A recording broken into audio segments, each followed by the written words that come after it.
الحمد لله رب العالمين، وصلاة الله وسلامه على سيد الخلق أجمعين، سيدنا محمد وعلى آله وأصحابه أجمعين والتابعين ومن تبعهم بإحسان إلى يوم الدين، وعنا معهم برحمتك وجودك وكرمك يا أرحم الراحمين. أيها الشباب، ما زلنا نقرأ حتى يعلم الشباب للشيخ عبد الله ناصر حلوان، ووصلنا إلى قوله رحمه الله تعالى: يا شباب، كثيرا ما نسمع عن شعارات 5 ترددها ألسن وتهتف بها حناجر: الله غايتنا، والرسول قدوتنا، والقرآن دستورنا، والجهاد سبيلنا، والموت في سبيل الله أسمى أمانينا.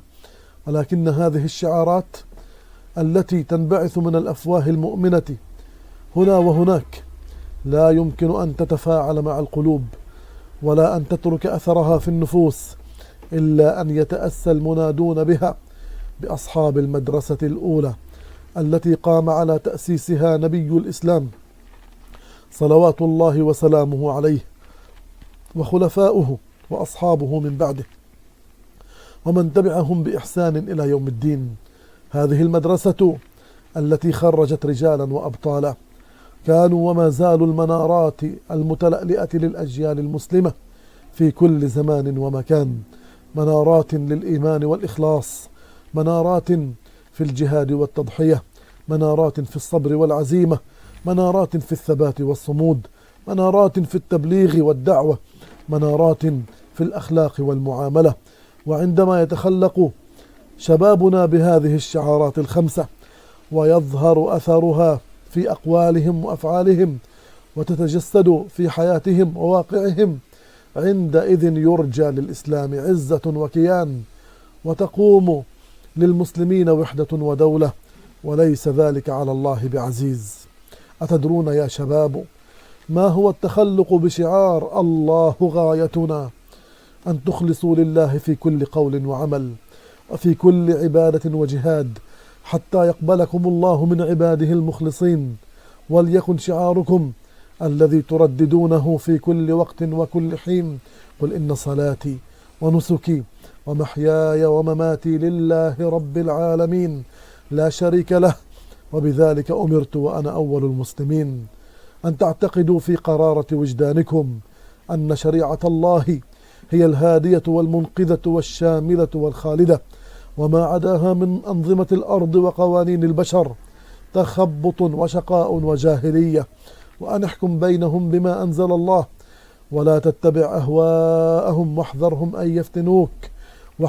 أن يفتنوك عن بعض ما أنزل الله إليك، فإن تولوا فاعلم أنما يريد الله أن يصيبهم ببعض ذنوبهم، وإن كثيرا من الناس لفاسقون. أفحكم الجاهلية يبغون ومن أحسن من الله حكما لقوم يوقنون. أن تستسلموا استسلاما كاملا لكل ما يأمر الله به من أمر وما ينهى عنه من نهي، وهذا من مقتضيات الإيمان والعبودية لله سبحانه. ذلك لأن الله هو الخالق، فله الحق أن يتصرف في شؤون خلقه كما يريد، وهو العليم، فهو أعلم بما يصلح عباده من أنظمة ومناهج وأحكام. وهو الحكيم، يضع كل شيء في موضعه المناسب في الشكل أو بالشكل الذي يؤدي إلى تحقيق المصالح ودرء المفاسد. وحسبكم أن تتأسوا بأمير المؤمنين عمر بن الخطاب رضي الله عنه في امتثاله واستسلامه لفعل رسول الله صلى الله عليه وسلم في تقبيل الحجر الأسود دون أن يدرك الحكمة من التقبيل، فما وسعه غير أن يخاطب الحجر بقوله: أعلم أنك حجر لا تضر ولا تنفع، ولولا أني رأيت رسول الله صلى الله عليه وسلم يقبلك ما قبلتك. خرجه البخاري ومسلم. وصدق الله سبحانه القائل: وما كان لمؤمن ولا مؤمنة إذا قضى الله ورسوله أمرا وما كان لمؤمن ولا مؤمنة إذا قضى الله ورسوله أمرا أن يكون لهم الخيرة من أمرهم. أن توقنوا من أعماق قلوبكم أن الله سبحانه هو المحيي والمميت، وهو المعز والمذل، وهو النافع والضار، وهو الباسط والقابض، وهو بيده مقاليد كل شيء، وهو على كل شيء قدير. فما عليكم إلا أن تستسلموا لقضائه في كل ما ينوب ويروع، وأن ترضوا بقدره في كل ما يطرأ ويقع، وأن تصبروا على حكمه في كل ابتلاء ومصيبة، أن تضعوا نصب أعينكم قوله تبارك وتعالى: ولنبلونكم بشيء من الخوف والجوع ونقص من الأموال والأنفس والثمرات وبشر الصابرين الذين إذا أصابتهم مصيبة قالوا إنا لله وإنا إليه راجعون أولئك عليهم صلوات من ربهم ورحمة وأولئك هم المهتدون.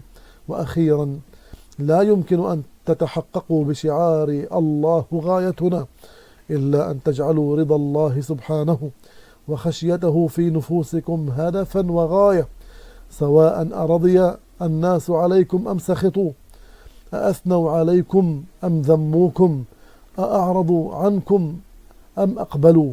وحسبكم أن تضعوا نصب أعينكم قوله تبارك وتعالى: والله ورسوله أحق أن يرضوه إن كانوا مؤمنين، وقوله صلى الله عليه وسلم: من أرضى الله بسخط الناس وكله الله إلى الناس، ومن أسخط الناس برضا الله كفاه الله مؤونة الناس.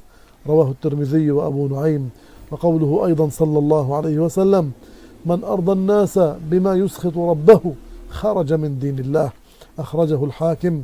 وما أجمل أن تتمثلوا بقول القائل في محبة الله وابتغاء رضوانه: فليتك تحلو والحياة مريرة، وليتك ترضى والأنام غضاب، وليت الذي بيني وبينك عامر، وبيني وبين العالمين خراب.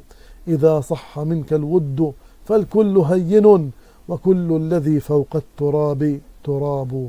وصلى الله على سيدنا محمد وعلى آله وأصحابه أجمعين.